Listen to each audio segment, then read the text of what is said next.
is good. Come and see the Lord. Come and see the Lord is good. Everybody see. Come and see the Lord is good. There is nothing. There is nothing he cannot do. Come and see the Lord is good. He gave me victory. He gave me peace of mind. There is nothing he cannot do. I have seen the Lord is good. Come and see the Lord. Come and see the Lord is good. Everybody sing it. Come and see the Lord is good. He's been good to me. There is nothing he cannot do. Hallelujah. Come and see the Lord is good. Thank you so much. Hey, come and see the Lord is good. You were the A tún ti balẹ̀ sórí ètò lónìí o. Thank you. Ẹ kú ojúmọ́ níbi tẹ́ ẹ ti ń gbọ́ mi. Ẹ káàsán nílẹ̀ ibi tẹ́ ẹ wà yìí o. Ẹ kú ìyálẹ̀ta ẹ̀yin tó yẹ pé ọ̀dọ̀ tí yín àjẹ́ ń jí lójú ayé ni. Ẹ kúrọ̀lẹ́ ẹ̀yin tẹ́ wà lórílẹ̀‐èdè Nàìjíríà. A tún ti dé àti balẹ̀ gbàgà sórí ètò wa ètò yìí ni. Ṣọ́wọ́ yá tòní. Òní lọ́jọ́ kẹjọ oṣù kẹta ọdún 2019 àbí? Agbá àdúpẹ́ lọ́wọ́ Ọlọ́run ni amóṣù kìíní amújẹ́. Amóṣù kejì awójẹ́. Amóṣù kẹta òun náà látún mú lọ yìí. Ẹ̀yin ò rí pé láàrin oṣù kan èmi tó mo gúrò òórùn gbọ̀n. Ẹ̀yin tẹ́ ẹ bá wò mí January tẹ́ wò mí February ẹ̀rì parákùnrin ò ní rúgbọ̀n. Láàrin oṣù méjì ọjọ́ mélòó kan arúgbọ̀n lẹ̀ òun náà lọ́yọ̀ yìí o bàbá onírúgbọ̀n yẹn ó kẹ. Bàbá ló ta yé ọ náà rèé. Màmá wípé èmi lọ́mọ òsì àṣẹ ọmọ ẹlẹ́gbẹ̀rin òro. Èmi lọ́mọ ẹlẹ́sọ̀ gidigbo ọ̀nà ìṣọ́nà èso kan múlẹ̀ mọ́lúgbà ọ̀ṣà ti jiná. Wọ́n á ní mo speak in tongues ni. Mo kí yín o bàbá wa Akérèdọ́lù Emmanuel alága mo rí bẹ́ẹ̀ ṣe ń wọlé. Bó o níṣẹ́ wà Wùmí Àbẹ Bọ́láyìn náà o ẹ kú àbọ̀. Ruth Ọládé Adéjùmọ̀ ẹ mà kú àbọ̀ sórí ètò. Wọ́n ní good afternoon bàbá ṣọ́wọ́n yá ẹ ṣe. Wọ́n ní dìmọ̀ tún wẹ́ àlejò èmi ò mọ̀ túmọ̀ nǹkan lẹ́yìn sọ́hun o. Bàbá wa Akérèdọ́lù Emmanuel alága pásítọ̀ Akérèdọ́lù Emmanuel wọ́n ní ẹ káàbọ̀ sórí ètò ẹ ṣe. Janet King ẹ kú àbọ̀ o mo rí yín Adéyanjú Ọlárẹ̀wájú Túndé mo ráyìn náà ẹ̀yin èèyàn tẹ́ ń wọlé sórí ẹ̀rọ àlejò wa Ọmọlọ́lá Ògúnbíìtán Olúbọ̀dé mo rí yín ẹ kú àbọ̀. Olúfúnmi Abíọ́dún Adéníyì Òjó ìyàwó oníyìnú mo rí ọ ìyàwó Ìbàdàn bóò ni ẹ kú àbọ̀ sórí ètò Afọlábí Abúdù mo mọ̀ lẹ́yìn náà o ẹ kú àbọ̀ Ṣọ́wọ́nyàrè láti darí Agboola rédíò TV ẹ gbọ́dọ̀ mí ṣe ẹ̀ wọ́n ní ẹlẹ́hàá tó fojú kàlejò ẹlẹ́hàá tó fojú kan géṣà awóráwo ni ọ̀dà bẹ́ẹ̀ ọ̀làdẹ́nu ọ̀làdẹ́ ọ̀rọ̀ pọ̀ jẹ́ sọ nǹkan fún yín o kó tó di pé mo kán lu agbami ètò ẹni Ọlá Akínláyọ̀ mo lẹ́yìn náà o ẹ kú àbọ̀ bóyá ẹ̀rẹ́ nìkan tó jókòó lẹ́gbẹ̀ẹ́ mi ẹ máa ń gbọ́ngbà tí ń bá wà lórí ètò tí máa ní mọ́nà mi Ayọ̀túndé Ayọ̀díran ọdún tí bá sọ pé jọ́nálìsì tó lè di pásítọ̀ tó tún di politician ó lè lẹ́gbẹ̀ẹ́ mi o ẹ ti rí pé ẹ̀rí tán ní gan ẹ̀rí politician Nàìjíríà ni wọ́n ti kówó Nàìjíríà jẹ́wọ́ ìjọba Amẹ́ríkà Adéwálé ló sọ bẹ́ẹ̀ rẹ̀ mi kọ́ o ẹ má sọ pọ́rọ̀ mi ni o Adéwálé Ọlọ́lá ló sọ bẹ́ẹ̀ àwọn náà wà bí àwọn ìlàlejò wa lórí ètò lónìí bí iṣu ṣe kún bọ́ọ̀bẹ ṣe bẹ́ẹ̀ bódó ṣe bẹ̀rẹ̀ sí ní wo gbogbo ẹ̀ náà lẹ́ máa mọ̀ Adémọ́lá Abẹ́ṣin àwọn tí ń tán wọlé nù àwọn Ayọ̀túndé Ayọ̀díran náà rèé lórí ètò Síjúwọlé Adébọ́lú mo rí yín o ẹ kú àbọ̀ ẹ wo ànímọ́jọ́ tó lókùn lónìí ṣùgbọ́n kó tó di pé mo kán lu agbami ètò ẹ dákun torí pé wọ́n ní ìpolówó ọjà ó lagúnmọ́ owó àbí ìpolówó ọjà lagúnmọ́ owó kò sí kàn mí ìta dínàmọ́wó Olúfúnmi Abíọ́dún Adéníyì Òjó mórí ẹ wò Bratúndé yìí náà rè PTA Pásítọ̀ Túndé Ayọ̀díran òrè wọ́n balẹ̀ gbàgì inú stúdíò wa yẹ́sìkẹ́ ẹgbọ́ mọ̀. ètò Sọ́wọ́nyá tó ti dóde ẹ̀ má tẹ ọkùn ó àpátápá àrà àgbàlagbà ètò tí gbogbo ayé fẹ́ gbọ́. Sọ́wọ́nyá ti dóde o Ṣówónyá ti dòde o, ẹ wá ń kọ fìdílé tàbí kẹ̀kẹ́ fìdílé kọ̀ǹkọ̀ǹkọ̀ǹkọ̀ǹ. Ṣówónyá ti dé. Torí tòní àtúndùn ó dàgbọ́n fún akọ́sí yìí. Ṣówónyá ti dé. Bẹ́ẹ̀ni o, ẹkú lélà kára lé ẹrìn wá ní tìrọ̀nà. Ètò àgbọ́dúnú tó mọ́wọ́ iṣẹ́ yàtẹ̀ tí ń retí. Ṣówónyá. Ló máa bá fẹ́ ṣọ̀rẹ́ níkànnì yìí. Dayọ̀ Agboola rédíò TV láti ọjọ́ ajé Monday títí di ọjọ́ ẹtì Friday. Agogo kan ọ̀sán ni nílùú Amẹ́ríkà, méje alẹ́ ni ní Nàìjíríà, agogo mẹ́fà ìrọ̀lẹ́ ni nílùú United Kingdom. Béèyàn bá mí ìṣètò Ṣówónyá lọ́jọ́ kan bí ẹni fi ìgún ọ̀sán ògiri gbígbẹ ni. Ṣówónyá pẹ̀lú Sami Dayọ̀ Agboola ní Dayọ̀ Agboola rédíò TV. Ẹ ò gbọ́dọ̀ mí ìṣe ẹ̀. Ẹ wá ń kọ fìdílé tàbí kẹ̀kẹ́ fìdílé kọ̀ǹkọ̀ǹkọ̀ǹkọ̀ǹ. Ṣówónyá ti dé. Torí tòní àtúndùn ó dàgbọ́n fún akọ́sí yìí. Ó yàtọ̀ wípé Ṣówónyá ti dé. There is a company in America, everybody call it Pleasant Services. You better call them for the paid plan. Pleasant Services, they will plan your event more than your expectation. Decorating services, they are wonderful. Ká má tiẹ̀ wá sọ tadarí ètò, alága ìdúró tàbí alága ìjókòó. Ẹ ti lọ wá pàjù. Bàbáǹbarì ibẹ̀ tún wá ní wípé kò sóúnjẹ adúláwọ̀ tẹ fẹ́ tẹ́ ò ní rí. Ní the Pleasant Services, mo ṣáà ti pè sórí nọ́mbà wọ̀nyí +14436534434 tàbí +14437608578. The Pleasant Services. Oh my God, orí ẹ wà níbẹ̀. Call them for the paid plan. Ìdèmídàgbò dúpẹ́ òyìn babalógo. One is broken. Ìdèmídà prayer retreat in Maryland. Láti ilé iṣẹ́ ìránṣẹ́ Christ Power Evangelical International. Tí a mọ̀ sí Christ Prophetic Chapel. Níbi tí Ọlọ́run ti máa túnde jáde balẹ̀ ogun ọjọ́ pípẹ́ mọ́ láti ọwọ́ ìránṣẹ́ Ọlọ́run alààyè. Prophet and evangelist Ezekiel Akínbíyìmá. Ọlọ́run Èlíjà tó ti ṣe tán ti já gbogbo ọ̀jàngà. Onípòpípò tó bá lè wá. Bẹ̀rẹ̀ láti ọjọ́ Thursday 7th of March títí di ọjọ́ Sunday 10th of March 2019. Evening session ọjọ́ Thursday agogo mẹ́sàn-án alẹ́ ní Friday 10 p.m. àti ní ọjọ́ Saturday agogo mẹ́rin ìrọ̀lẹ́ at Greenbelt Middle School 6301 Breezewood Drive Greenbelt MD 20770. Morning session ọjọ́ Friday on the 8th of March ní dédé agogo mẹ́wàá òwúrọ̀ agogo mẹ́sàn-án òwúrọ̀ ní tó bá di ní ọjọ́ Sunday on the 10th of March 2019. Venue God of Elijah Ministry 6910 Glendale Road Glendale MD 20769. Ọlọ́run ìpè àti iṣẹ́ ìránṣẹ́ bàbá wa wòlíì àti adínrere Ezekiel Akínbíyìmá ń retí rẹ nínú ìpàdé ìdúró Ìdèmíjà tó sùn yìí. Ó gbọ́dọ̀ mí sí ẹ̀. Jésù lolúwa. Dayọ̀ Agboola Radio TV. You can join us on Facebook at these pages: Babalonta, Dayọ̀ Agboola Radio TV, Sami Dayọ̀ Agboola, Dayọ̀ Agboola Media Diamond, and also you can download our radio app on Google Play Store. Subscribe, watch, and like our TV channel on YouTube. Just type Dayọ̀ Agboola and you are ready to roll. Babalonta Digital Studio, Baltimore, Maryland, America. Telephone +14437608578. Dayọ̀ Agboola Radio TV, the ultimate in audio visual. Dayọ̀ Agboola rédíò TV na ultimate in audio visual ni o.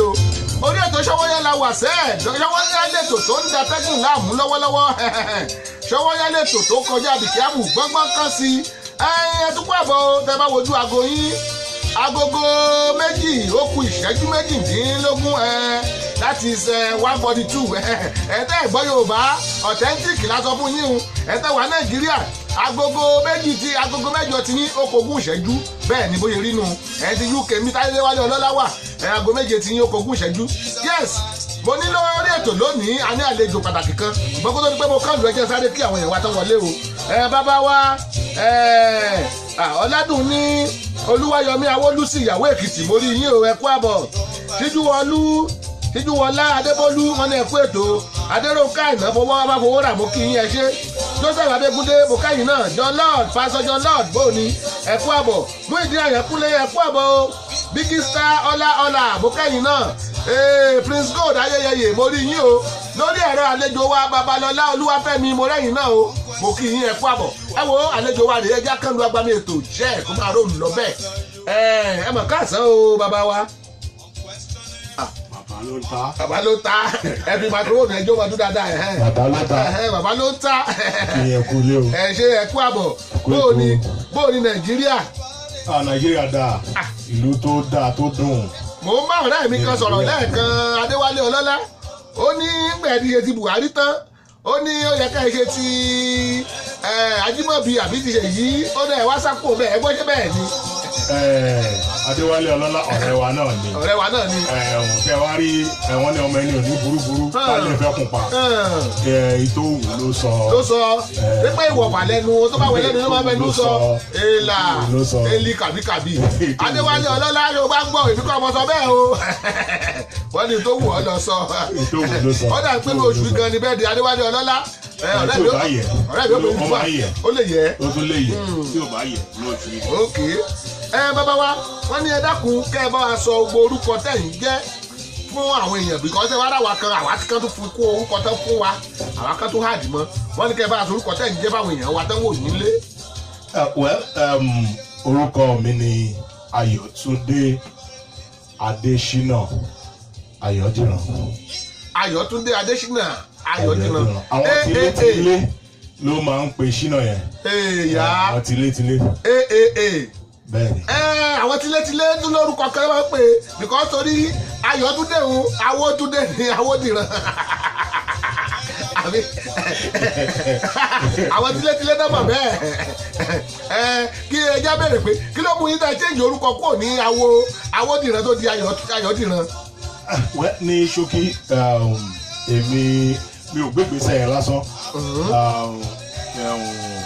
gẹ́gẹ́ bí a ṣe mọ̀ ẹni tó bá ti jẹ́ ẹni ẹ̀mí àkọlù má ṣe ohun tí tẹ́mi bá sọ tẹ́ bá dẹ̀ farabalẹ̀ wo orúkọ yẹn tẹ́ bá farabalẹ̀ analyse wọ́n ní Awódìran àti Ayọ̀dìran bíi pé èèyàn ń sọ nǹkan tí ó máa ṣẹlẹ̀ sí àti ìran dí ìran tí ó ń bọ̀ ni nígbà káàdì ṣàwo mọ́ Ọlọ́run dẹ̀ níbi kí a jẹ́ kí ayọ̀ ni kí ó máa pọ̀ lọ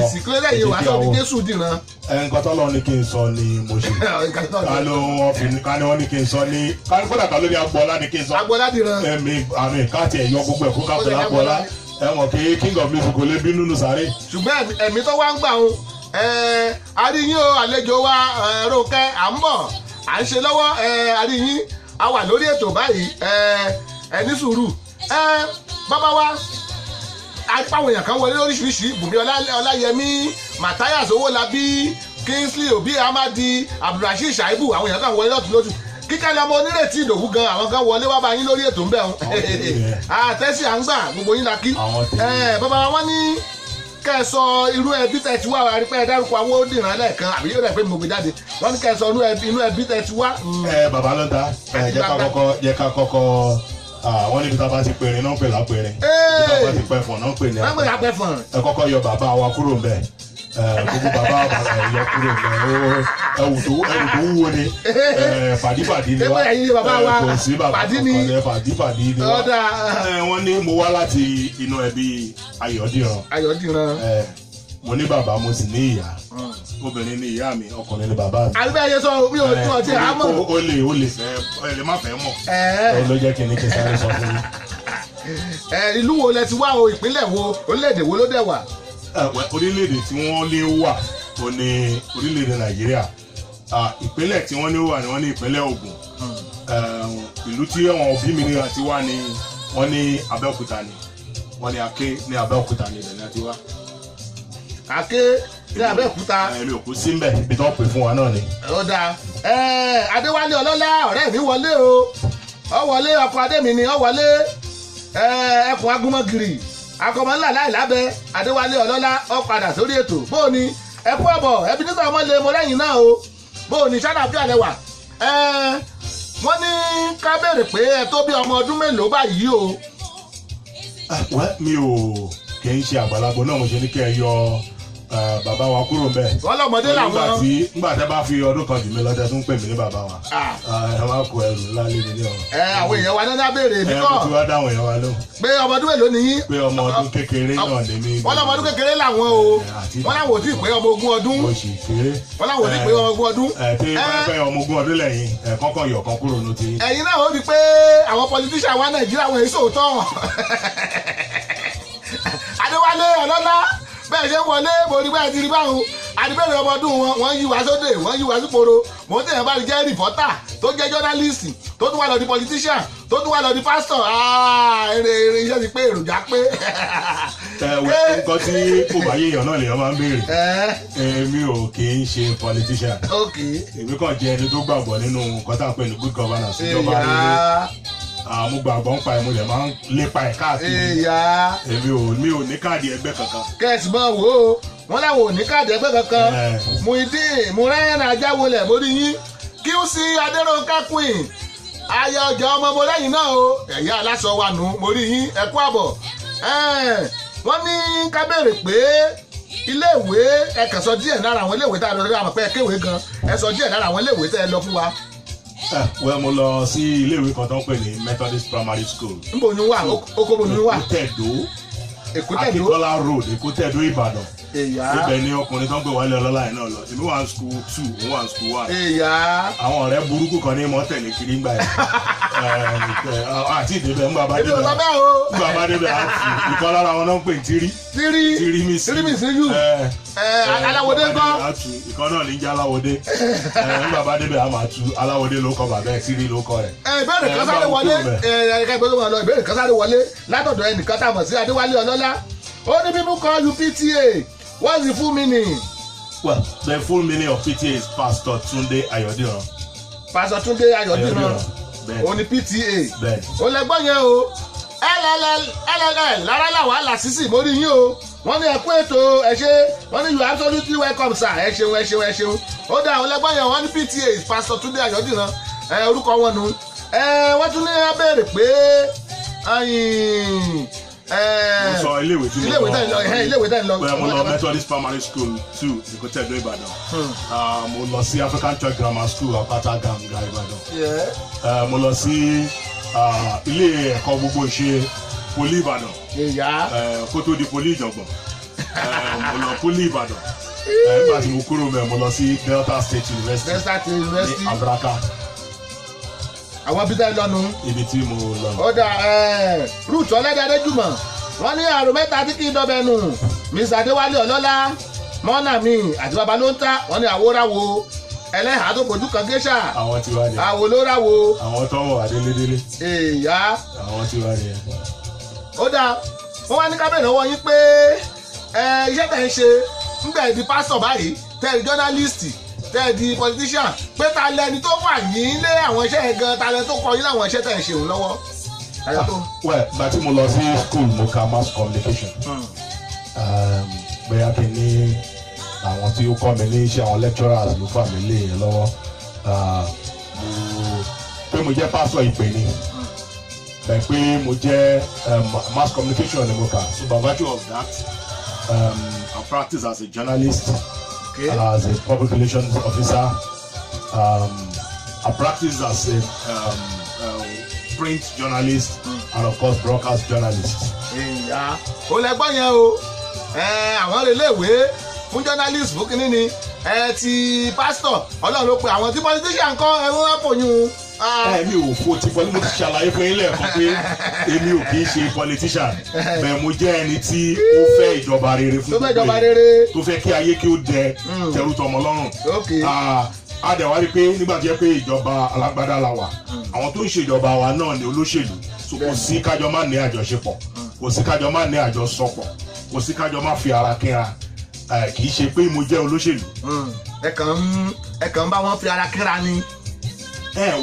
Bẹ́ẹ̀ ni nǹkan tẹ́yìn náà ń ṣe ń bí a lè sọ pé politics náà ni. Àwọn ò dárúkọ ẹgbẹ́ òṣèlú kan. Èmi náà dárúkọ ẹgbẹ́ òṣèlú kankan mi ò tẹ̀lé Buhari. mi ò ní káàdì pátì kankan mi ò tẹ̀lé pátì kankan. Adéwálé Ọlọ́lá ó dùn mí tó lè sọ̀rọ̀ ẹ lè pè sórí ètò yìí o ẹ wò ó 443-410-2427 aago wa wà lójú òpó báyìí lè pè wá lójú òpó ẹ lè pè wá wọlé kẹ bá PTA sọ̀rọ̀.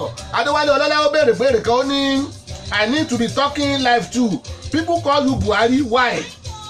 Well, I don't know who called me Buhari. He has said people call me PTA. So I don't know where it should be a figment of his imagination. I really don't know anything about that. stop arákùnrin o. But then if you call me Buhari is the president of Nigeria. Oh, it's an honor. After all, you are not calling me Judas Iscariot. You are not calling me. Buhari ò sínú bíbélì Judas Iscariot wà nínú bíbélì. Ilé ẹjẹ kan máa pè Judas Iscariot. Babalọ ẹyin náà dá ẹjẹ káfíńtì yẹn bẹ̀rẹ̀ bó ṣe ẹkọ rí nìyẹn ẹjẹ kan máa pè Judas Iscariot. Mo rí ibẹ̀ yẹn wọlé o Yéjídé Ọlábímpé mo rí yín ẹkú àbọ̀ Adéníyì Adélékè ìwòkẹ́yìn náà SP Patrick I can see you God bless you Olúfúnmiláyọ̀ Bámidélé fún láyọ̀ bó ni mo rí yín Tẹ́sí à ń gbà Honey School Methodist Primary School ẹ ṣeun gbogbo yín la rí ẹ wò Oyèkọ́lá Adékúnlé òyìnbó olórin Adékúnlé Augustine GMA General Music Ambassador ẹ tán bí microphone ṣe pè fún tó bá gbé microphone báyìí ó tán torí bàjẹ́ nù ẹ kú àbọ̀ Adéwálé Ọlọ́lá ó ní who made you pastor ṣé Jésù Kristi ni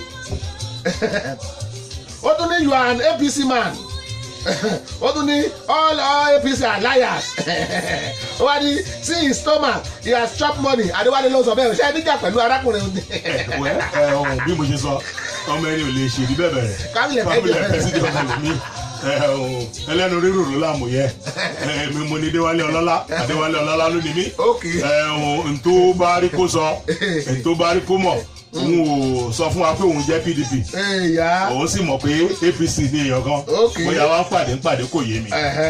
ó lẹ́gbọ́n yẹn o PDP àti APC èmi wá wà láàrin àwọn méjèèjì èmi ní mọ́tẹ́tọ̀ ẹ bá ti kówó wálé mi ó wà lẹ́gbẹ̀ẹ́ rẹ̀ Princess Bukensi Ogunmoku mo rí yín o ẹ kú àbọ̀ lórí ètò ẹ wo ètò Ṣọ́wọ́nyá rèé àlejò wa pàtàkì Ayọ̀túndé Adésínà mi Ayọ̀túndé Adésínà Ayọ̀dìran mi ò mọ̀wé dáadáa mọ̀ pé ayé gbà ń Ọlọ́run àdàkọ́ ni Ọlọ́run àdàkọ́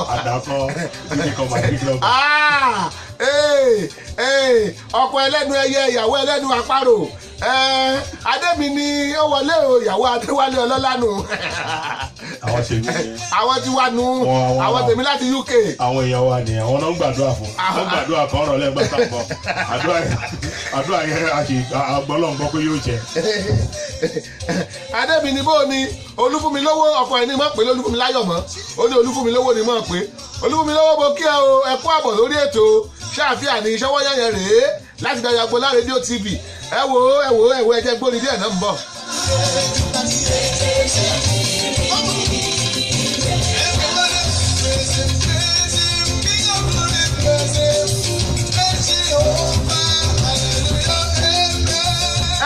Tó bá yẹ pé ẹ̀yin ò tí ì download radio application wa tó yẹ pé ẹ̀ṣẹ̀ ń gbọ́ wa for the first time ẹ lọ sórí Google Play Store o ẹ máa rí Dayo Agbola rédíò TV ń bẹ̀ ẹ download ẹ lọ́fẹ̀ẹ́ ni Prince Gold Adéyẹyè mo rí yín o ẹ kú àbọ̀ Adébìnrin ó ní Yorùbá lẹ́tọ̀ ẹ káàárọ̀ PTA káàárọ̀ lẹ wà ń bẹ̀ orin àbí ìrọ̀lẹ́ kí ló dé. wọ́n kì í yẹ káàárọ̀ o. àárọ̀ kọ́ àwọn agbẹ́ ti wà lọ́sàn-án bíi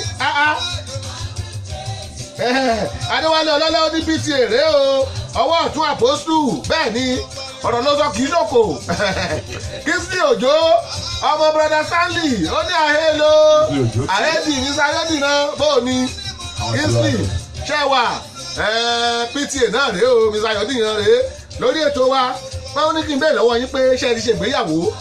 Bẹ́ẹ̀ ni mo ti ṣègbéyàwó. Wọ́n ní ìyàwó mélòó lẹ ní o. Ìyàwó kan náà ni mo ní. Wọ́n ní ìṣẹ̀lẹ̀ rántí ọjọ́ ṣe ṣègbéyàwó. Bẹ́ẹ̀ ni November 17, 2001 ọjọ́ Sátidé ni. Ó dẹ̀ pé ó fẹ́ bọ́ ọjọ́ ìbí yín kàn. Ọjọ́ ìbí mi kàn. November 13 lọ́jọ́ ìbí mi. Mo fò kọ́ o gbọ́dọ̀ yà. Wọ́n wá ní kábẹ̀rẹ̀ wọn pé iṣẹ́ ti bímọ. Bẹ́ẹ̀ ni mo ti bímọ. Ní Nàìjíríà wọ́n ní wọ̀nyí kọ́ ọmọ bọ́ lọ́mọ. Ọmọ alamẹ́ríkà kẹ́lẹ́ lè gba táàkì. Mo bọ́kùnrin mo bóbìnrin. Wọ́n làwọn bọ́kùnrin àwọn bóbìnrin. Àdìbẹ̀rẹ̀ pàwọn mélòó lórí ẹ̀ pé bí dọ́sìn ẹ̀ lẹ́fẹ́ bí. Méjì mo ṣì bí. Wọ́n ní kábẹ̀rẹ̀ lọ́wọ́ yín pé àwọn orílẹ̀-èdè mélòó lẹ ti rìnrìn àjò lọ o. Orílẹ̀-èdè mélòó lẹ ti rìnrìn àjò lọ. Orílẹ̀-èdè pọ̀ káàkiri nínú Nàìjíríà gan orílẹ̀-èdè ní Nàìjíríà. Nàìjíríà gan orílẹ̀-èdè ní Nàìjíríà. Eli kàbíkàbí. Mi ò tí ì rìn púpọ̀ ṣùgbọ́n mo ti rìn ọ̀pọ̀ ibi ní Nàìjíríà. Wọ́n dẹ̀ ti dé àwọn ibi díẹ̀díẹ̀ náà. Ọ̀kan lára wọn ni ibi táwa yìí. Ọ̀kan lára wọn ni ibi tí a ti kéde tèmi àti máa ń sọ. Côte d'Ivoire gbogbo ẹ̀ bẹ́ẹ̀. bẹ́ẹ̀ni. Mi ò mọ èdè tí ìyàwó ọ̀rẹ́ mi sọ ń bí o ó ní PTA apostle of I am o èmi ò gbé ìbò tó wà o kó wọ́n yẹ pé èdè irúsú náà bẹ́ẹ̀ àbẹ́rẹ́ èdè kí ló orúkọ lù bẹ́ẹ̀ èdè láàrú èmi kọ́ mo wí bẹ́ẹ̀ o. ó ti yé mi. èmi kí mo wí bẹ́ẹ̀ o èmi kí mo wí bẹ́ẹ̀ o Adéníyì Adélékè mo tún rí lẹ́ẹ̀kan sí wọ́n ní ká béèrè pé iṣẹ́ mìíràn wo lẹ lè ṣe lẹ́yìn kẹ́ ẹ ṣe journalist kẹ́ ẹ ṣe pastor kẹ́ ẹ ṣe politician péjẹ́ mi wo lẹ tún lè ṣe. gbogbo iṣẹ́ tí ọmọlúwàbí bá ń ṣe náà ni mo lè ṣe níwọ̀n ìgbà tí mo lójú tí mo lápá tí mo lẹ́sẹ̀ tí mo lẹ̀ ní ọpọlọ gbogbo iṣẹ́ tí ọmọlúwàbí ń ṣe náà ni mo lè ṣe. ọ̀dà adémi ni mo sọ fún yín lẹ́ẹ̀kan mo ní àtọkọtaya wọ́n lẹ́nu bí àparò wọ́n ní ìyàwó kan ṣoṣo lolúwa mi yànda Adéwálé Ọlọ́láwọ́n ní ìyá wa Ruth Ọládé Adéjúmọ̀ ẹjọ́ wẹ́ bá mi fún wọn ní fùfú ṣáà sọ fún yín pàwọn fẹ́ fùfú ni. èmi ọ̀kan ló jẹ fùfú dọ́sìn kan àtẹ̀já méjì ẹ má dárúkọ ẹ báyìí kan gbọ́ tí ò mú mi sí. Adéwálé Ọlọ́ládé bó ní ṣe ń dákọ come and beat me come here. ṣe jẹ fùfú yà àtẹ̀jú méjìlá.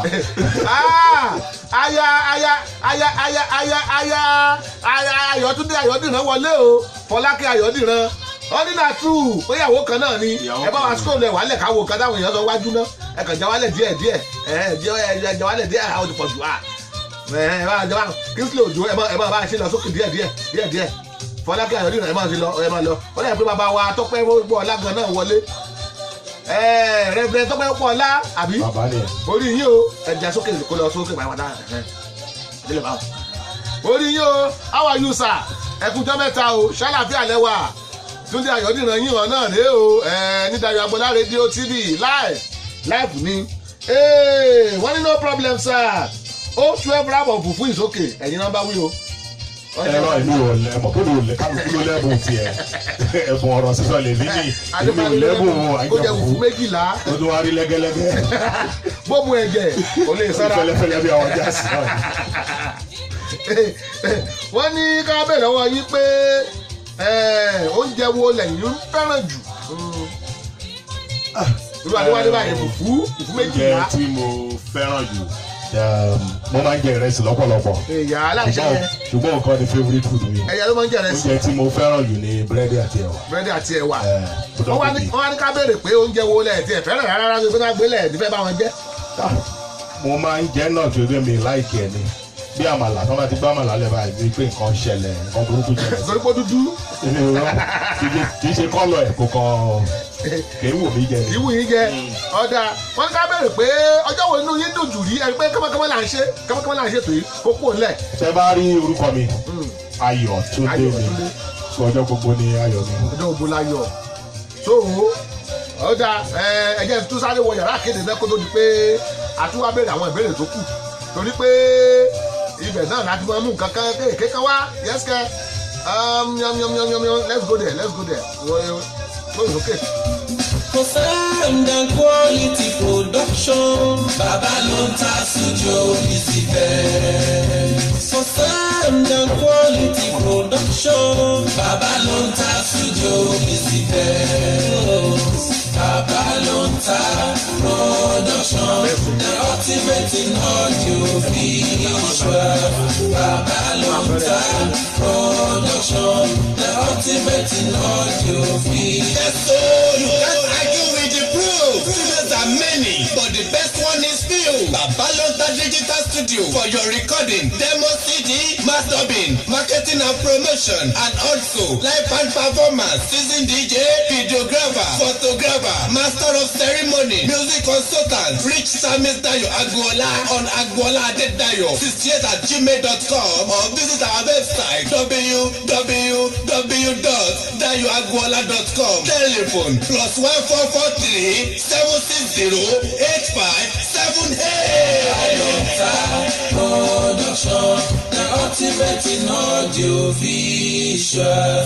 Babalonta Production, the ultimate in audio visual.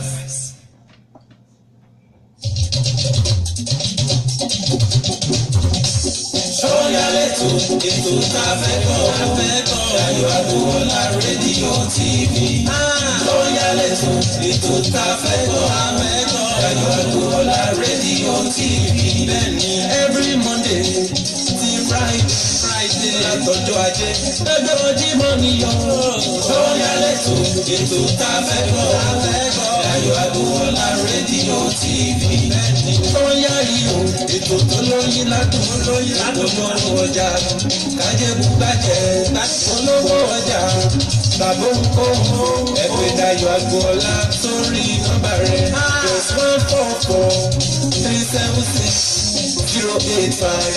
+14437608578. Sọ́yà lẹ́tọ̀ ètò tá a fẹ́ gbọ́ Dayọ̀ Agboola rédíò TV. Sọ́yà yìí o ètò tó lóyin látọjọ́ ọjà kájẹ́bù gbàjẹ́. Ṣọwọ́yá lẹ́tọ̀ tó ń dẹ́tẹ́gùn láàmú lọ́wọ́lọ́wọ́ orí ètò Ṣọwọ́yá náà láwa àlejò wa tòní Ayọ̀túndé Ayọ̀dìran tá a mọ̀ sí PTA àwọn àlejò wa lórí ètò lónìí. Àwọn èèyàn ti ń béèrè lóríṣiríṣi Fẹ́yẹ́lì Adéwálé Ọlọ́lá ó ní exactly 12 fún is minimum ó wá ní PTA ó àpọ́sù is still calling for fast cause of your tummy o. Wọ́n ní ṣe àpọ́sù sì ń sọ pé kẹ́ ẹ mọ́ gbàwẹ̀ torí ìkún yín tóbi. Èmi kí mo wí bẹ́ẹ̀ o Adéwálé Ọlọ́lá ló sọ bẹ́ẹ̀. Wọ́n ní yíyọ ẹ̀kún bí ìtòjọ́kọ́ tí mo bá rí bí ó ṣe rí kì í ṣe torí pé àgbà o. So bẹ́ẹ̀ àpọ́sù máa ń pè fún àwẹ̀ jù bẹ́ẹ̀ lọ èmi náà nígbà tí mo máa ń gbàwẹ̀ fún àwẹ̀. Àwọn èèyàn wọlé sórí ẹ̀rọ àlejò wa ẹ̀ bá a scroll wálẹ̀ kí mu láti ọ̀dọ̀ Tọ́pẹ́ Púpọ̀lá ẹjọ́ wálẹ̀ díẹ̀ sí ẹ̀rọ àtẹ̀yún báàkì mẹ́wọ̀n ẹ̀rọ àtẹ̀lẹ̀ kan ọ̀dà àbáwọn ẹ̀rọ àbáwọn yìí díẹ̀. Ọláyẹmí Arówólò bẹ́ǹsì mo kí yín ò ẹ ṣe Ọpẹ́yẹmí Ọlátúnjí Sísàyẹmí bò níṣẹ́ wa ẹ̀rọ àmọ́ ṣe díẹ̀ lọ́jọ́ sálọ ẹ̀rọ àmọ́ yìí sílẹ̀ ẹ̀tẹ̀ fọwọ́ tẹ̀ ẹ̀tẹ̀ àmọ́ yìí kẹ̀dàgẹ̀. Ṣẹ́gun Ọlátóyàn mo rẹ́yìn náà o ẹ kú àbọ̀ Akínyẹlé Jẹ́ Ọláwálé mo rí yín ẹ kú àbọ̀ Kọ́mọdọ́dẹ́jì Kọ́mọdẹ́jì Tanímọ̀lá mo kí yín ẹ kú àbọ̀ àwọn èèyàn wọlé lóríṣiríṣi Akínkúnmi Àjàó mo rẹ́yìn náà o Dayọ̀ Agboola rédíò TV láwà mọ́mí wa Olúwatóyìn Àdìsá èyí ẹwà Maryland mo kí yín ẹ kú àbọ̀ Afọlábí Abudu mo kẹ́yìn náà Bùnmi Ọláyẹmí ẹ kú àbọ̀ Màtáyà Sowólabí ẹ kú àbọ̀ gbogbo yín mo kí ẹ wo aníkàwọ apá kejì ni a máa ètè ráǹdì ètò up lónìí torí pé a ní àwọn ibìkan tá a fẹ́ lọ ẹ jẹ́ sáré bẹ̀rẹ̀ àwọn ìbéèrè tó kù lọ́wọ́ àlejò wa. Wọ́n ní lọ́jọ́ iwájú ta ló wù yín láti fojú kàn nílé ayé yìí. Nílé ayé yìí lọ́jọ́ iwájú tó wù mí láti fi ojú kàn mi ò tiẹ̀ fìgbà kankan rò rí ṣùgbọ́n bẹ́ẹ̀ ṣe bèrè yìí nílé ayé mi ò kò sí. Wọ́n ní kò sẹ́ni tó wù àwọn láti fojú kàn bẹ́ẹ̀ táwọn fẹ́ rí àwọn ti rí yẹ́sìkẹ́. Wọ́n ní ká béèrè lọ́wọ́ yín pé ìlú wo ló tún wù yín láti lọ lẹ́yìn Amẹ́ríkà tẹ́ ti wá yìí. Bó ìlú tí nǹkan dáadáa bá ti ń ṣẹlẹ̀ by virtue of nípa iṣẹ́ tí mo ṣe bó ṣe Afghanistan bó ṣe Iraq àbísà forest anywhere gbogbo nílẹ̀ ọwọ́ Olúwa ló dá gbogbo ẹ̀. Wọ́n ní gbogbo bí nílẹ̀ ọwọ́ kó tó nípa aráàlú ọ̀bù wọ́n ní kẹ́ bá fún àwọn èèyàn nímọ̀ràn àwọn náà di politician bíi tiyín àwọn náà di reporter bíi tiyín àwọn náà di journalist bíi tiyín àwọn náà di pastor bíi tiyín àwọn náà máa kọ́ ẹ̀tẹ̀lé Buhari bíi tiyín wọ́n ní kẹ́ bá fún wọn mọ̀ràn. ẹ ń tẹnu fún politician bíi pé ẹ rántí pé mo máa ń ṣe drama ẹ ti gbàgbé yẹn mo máa ń ṣe evangelical drama àwọn mo dẹ̀ ti ṣe ọ̀pọ̀ rẹ̀ mo rí pé torí mo mọ ìgbékalẹ̀ radio station yìí mọ̀ pé lórí àtòrí wọn ní pé níta bá ń ṣe lóyún ọdún náà ń pè mọ́ tá a bá ń ṣe lójoojúmọ́ àṣà náà ń pè so mọ̀ pé àṣà wà lórí lára nǹkan tí a gbé radio station yìí lé lórí and lára àṣà náà dẹ̀ ni drama wa mo máa ń ṣe drama ó yẹ kí n ti béèrè evangelical drama. ẹ̀yin lẹ́fà á gbà mo béèrè pé iṣẹ́ wo mi ìwòlẹ̀ tún lè ṣe kí ló lẹ́yìn ò dárúkọ drama torí wà ní béèrè wa pé iṣẹ́ mìíràn wo lẹ tún lè ṣe o mo rántí pé mo béèrè pé iṣẹ́ wo ni mo tún lè ṣe. yes. mo dẹ̀ dáhùn.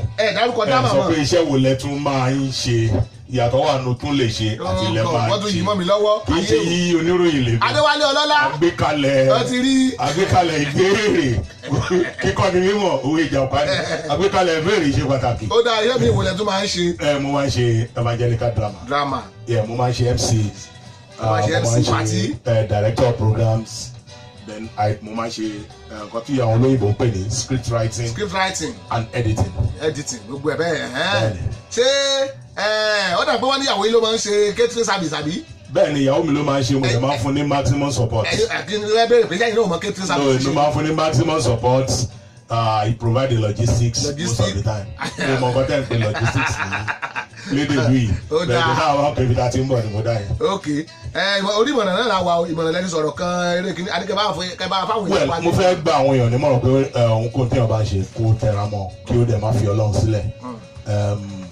Wọ́n ní àṣeyọrí nínú nílé ayé yìí ó wà lọ́wọ́ bí èèyàn bá ṣe tẹra mọ́ nǹkan tí ó bá mọ̀ ṣe sí kó dẹ̀ má fi Ọlọ́run sílẹ̀. Kò sí ohun tí èèyàn lè ṣe láì ní Ọlọ́run ni àwọn ló jẹ́ àpáta ìtìsẹ̀ gbogbo kálukú ó ní ìbẹ̀rẹ̀ ó ní ìparí òun náà sì ní àárín. So ohunkóhun tí èèyàn bá ń ṣe ká má ṣọ̀lẹ ká tẹra mọ́ ká fọkàn sí ká dẹ̀ mú Ọlọ́run ní ọ̀kúnkúndùn ká dẹ̀ tún wá bí a ṣe lè ní ẹ̀kọ́ ìmọ̀ sí lórí ohun tí a bá ń ṣe ká má sọ pé ìtìmọ̀tìmọ̀ lénìí náà ni mo ti mọ̀ torí ọgbọ́n ọdún yìí òun gan ni lọ́la.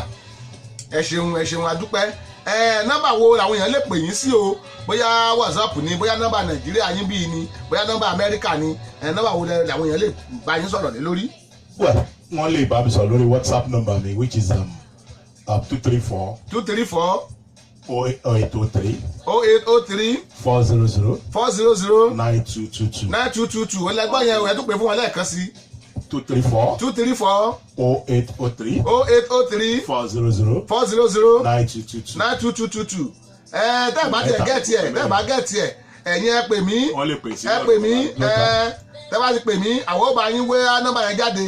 Ẹ ṣeun o bàbá wa adúpẹ́ lọ́wọ́ yín ẹ rí pé ayé pépè pé lónìí because a ní ọ̀pọ̀lọpọ̀ nǹkan tá a fẹ́ ṣe kò dáa ní kásá ní àṣìjọlẹ̀pọ̀ ni so yẹn wá títí di ọ̀la tá a tún máa pàdé orúkọ ò tí ì yí padà o Dayọ̀ Agboola náà rè bàbá ló ń ta yín náà rè àlejò wa tòní Ayọ̀túndé Adésínà Ayọ̀dìran AAA àwọn àlejò wa tá a gbà ǹjẹ́ tí dìgbà tá a tún máa pàdé ẹjá pé Ayéfẹ́lẹ́ kán máa kọrin ìparí ìsìn ó dàbọ̀ náà.